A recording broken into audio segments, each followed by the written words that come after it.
What's going on, guys? Anthony here from AO Fitness. Welcome back to another video. Today, I am not going to be doing a video about fitness, about health, wellness. With everything that's going on right now, I just couldn't, I don't know, it seemed very selfish of me to ignore the fact that there are things that are happening right now. I had another topic prepared for today, and something just didn't feel right. It didn't feel right at all. Today, I'm going to talk about what's going on in our great nation and surrounding, and it all has to do with George Floyd. If you don't want to continue watching or listening to this video or to what I have to say, I completely understand. Maybe this just wasn't meant for you, or maybe you're just not ready to hear it. It's going to be very brief, but I've got to get this off my chest. Now, please understand that having multiple businesses and multiple influences, it's very difficult for me to voice my opinion and to sit on one side or the other. 99% of the time when things like this happen, I don't say anything. Maybe have some private conversations, but publicly,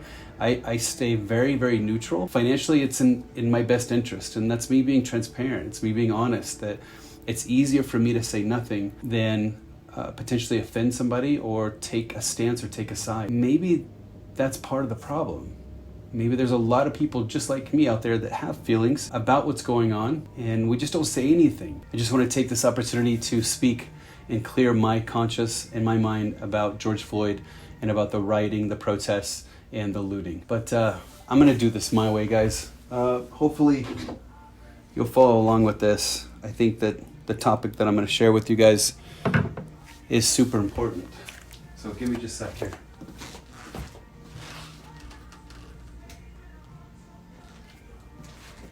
Let me just take you back a little bit, give you a little bit more information about me and where I'm coming from, where maybe some of my point of views stem from. So the majority of my childhood I grew up in Section 8 housing on the wrong side of the tracks. I grew up in Oklahoma City, where I was a minority. Obviously, like, my skin color is white, but when I was there, the absence of color, the absence of skin tone is what set me apart. There was a handful of kids that were white growing up in this neighborhood of many families of color. And so, I have a different respect.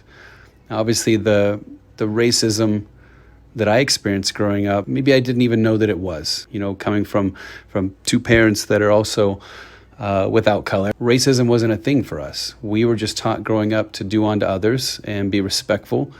And so, I didn't know any better. I didn't grow up that way. I can only assume that in families of color, that's a conversation that's had regularly.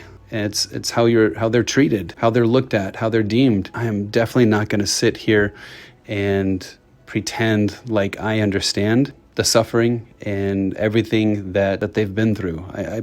I'm not going to sit here and say that. I can say I feel like I understand it.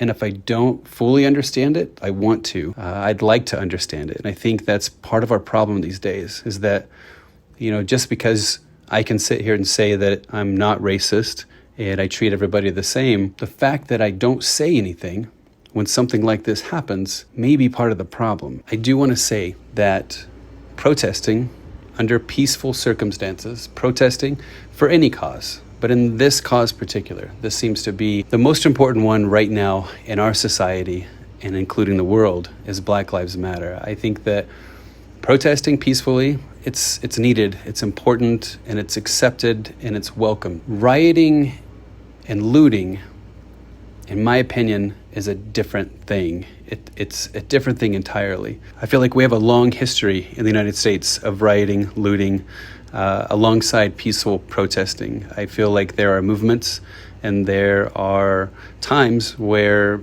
others are extremely passionate about their projects and about their beliefs and about change and momentum, and there are going to be some people out there that take it to the extreme.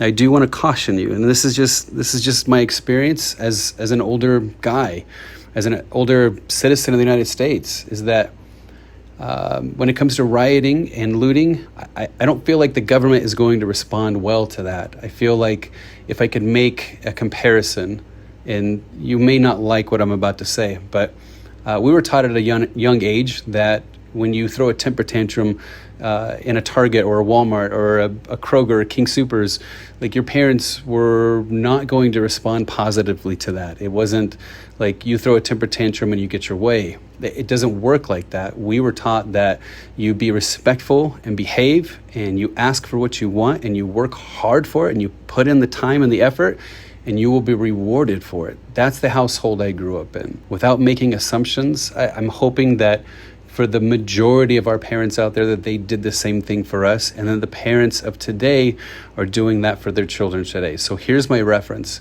is that as a parent and a child wants something, we want them to work hard for it. We do not want them to take the easy way out. I understand that looting, rioting is sending a message, but it just might not be the message that you want. I feel like the government is smart enough to not respond to that positively. But I do want to say I understand the frustration, or at least I think I do. And if I don't, I'm going to try to understand it. But for my viewers out there, if you're listening to this, if rioting and looting is bothering you, affecting you more than the death of George Floyd, the way that he died, murdered, if the rioting and looting is bothering you more, then you're part of the problem, and you are the problem. Items and materials, things, they can be rebuilt, they can be repurchased, they can be replaced, but a life can never be replaced. Once it's taken, you can never get it back. I would hope that the people that I surround myself with value life over possession any day. Back when the movement started, Black Lives Matter, I was guilty. I would say all lives matter. Because then, without being educated, I just assumed that all lives matter, above all other races, all lives matter. But one thing that I've learned in recent times is that, yes, where all lives do matter, there's one life in particular, one race in particular, that is burning. They're on fire. They're raging. Let me give an example. It's like you've got a car that's on fire and there's 4 hoses.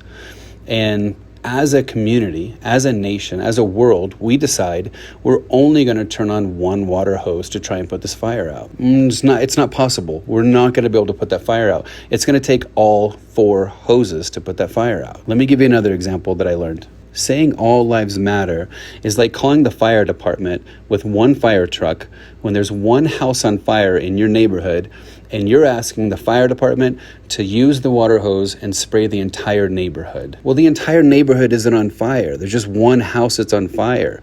We need to put all of our focus, all of our abilities, all of our mental capacity and powers to put that one house out, to put that one fire out. We've got to help people. The Black Lives Matter movement is not about me. It's not about you. It's about bringing awareness as a community, collectively, as a world, as a nation, to come together for a cause that's bigger than us. So as I close out this video, I just want to say, yes, Black Lives Matter. And it's going to take everything we have. It's going to take all of us coming together to support this movement. If you feel strongly about equality and how others are being treated, and you remain silent, in my opinion, you're just holding it back. Own your truth and be part of the solution.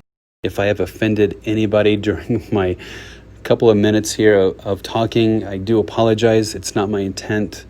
The intent of this video, or this discussion, was just to share with you that even a person without color can affect change. A person without color can contribute, can attempt to understand, and help push this thing forward in a positive light.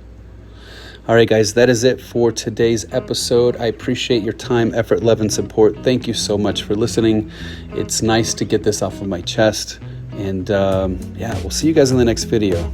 Please be safe, be kind to one another, and do the right thing always, even when nobody's looking. All right, guys, enjoy your day.